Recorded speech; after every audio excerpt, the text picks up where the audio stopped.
ভাড়া লাগবে না, শুধু আপনার নাম্বার ডাইলি চলবো। আসেন কি লেগে, শুধু আপনি নাম্বারটা দিবেন আর কিছু লাগবে না। মাইয়েরা খালি ফোন নাম্বার দেবেন, টাকা পয়সা লাগবে না। মাইয়া গো ফিরনে অটো ভাড়া ফ্রি।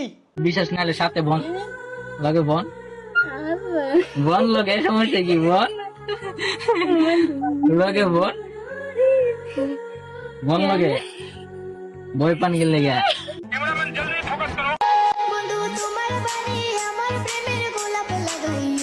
এই এর ফিরনি বন্ধুগুলারে বারবার কই যে তোরা বেকার না থেকে এখন অটো কেন বেটা। কেন? নারীও পাবি, লাগে পয়সা করিও কামাবি। খালি মাল কামামু।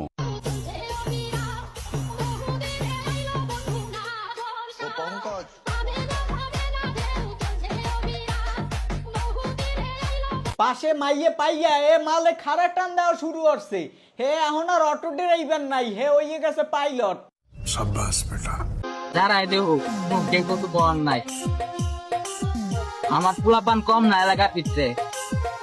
কোন সমস্যা হলে খালি একটা ফোন দিমু, হাজার হাজার পোলাপান আয় করবো এলাকার।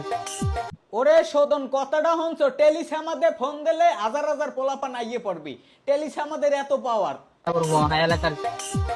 দেখে মনে হয় আর এই পর্দাশীল চোরটা সেন্ড্রিডের তামসাটা দেখেন, কইছে খালি একবার যে ফোন নাম্বার দিলেই হবে, টাকা লাগবে না, অটো ভাড়া লাগবে না, অমনি যাইয়ে টেলিসামাদের কোলে উঠে বইছে।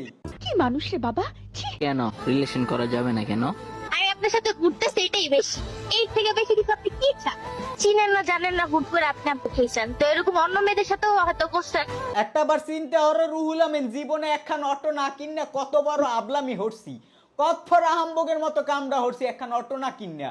একখান অটো যদি কিনতাম এই রকমের একটা পর্দাশীল মাইয়ারে বইতে পারতাম, মানে পাশে বইতে পারতাম। কি কষ্ট লেরের মোবাইল টোবাইল বেচতে যাইয়ে কাইলি একখান অটো কিনমু।